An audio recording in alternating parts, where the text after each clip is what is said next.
আসসালামু আলাইকুম, সবাইকে আমার চ্যানেলে স্বাগতম। আশা করি সবাই ভালো আছেন। আজ আমি আপনাদেরকে যে ভিডিওটা দিচ্ছি, জাদুটোনার হাত থেকে নাজাত পাবার নকশা। কেউ যদি আপনাকে জাদুটোনা করে থাকে তাহলে আপনি এই কিতাবুল ফিরাউনের ভয়াবহ একটা শক্তিশালী নকশা দ্বারা পরিত্রাণ পেতে পারেন।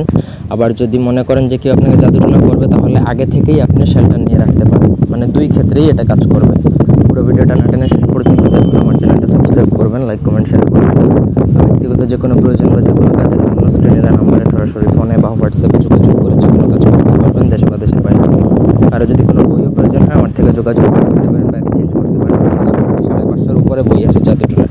যাই হোক, তো স্ক্রিনে যে নকশাটা দেখতে পাচ্ছেন, 4 হাতের একটা দেহ বা দৈত্য যেটাই বলেন না কেন, এই নকশাটা আপনাকে আঁকা শিখতে হবে। নকশার মধ্যে একটু যদি ভুল করেন তাহলে সেই দৈত্য দ্বারা আপনি নিজে মারা পড়বেন। সুতরাং লেখার আগে সাবধানতা অবলম্বন করবেন, ভালো করে লেখা শিখবেন, তারপরে লিখতে আসবেন। তো স্ক্রিনে যে নকশাটা দেখতে পাচ্ছেন, এটা আপনাকে লিখতে হবে হচ্ছে ভোজপত্রের মধ্যে কেশরের কালি দ্বারা।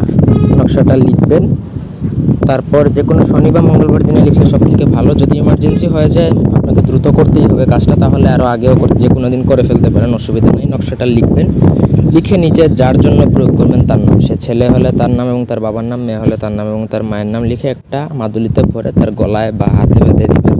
বেশ, ওই দিন থেকে সে আল্লাহর রহমতে নাজাতে থাকবে জাদুটোনা থেকে। এবং যদি মনে করেন যে তার উপর জাদুটোনা করা হয়েছে, সেটাও কেটে যাবে। তো আশা করি বুঝতে পারছেন। তবে একটা কথা আগেই বলে রাখি, এই দৈত্যর নকশা আঁকার সময় খুবই সাবধানে থাকবেন। নকশা যেন ভুল না হয়, 100 পরিমাণে যেন বাদ না যায়। উল্টাপাল্টা করলে আপনার নিজের ক্ষতি হবে। ভালোভাবে বুঝে শুনে তারপরে কাজ করবেন। ধন্যবাদ।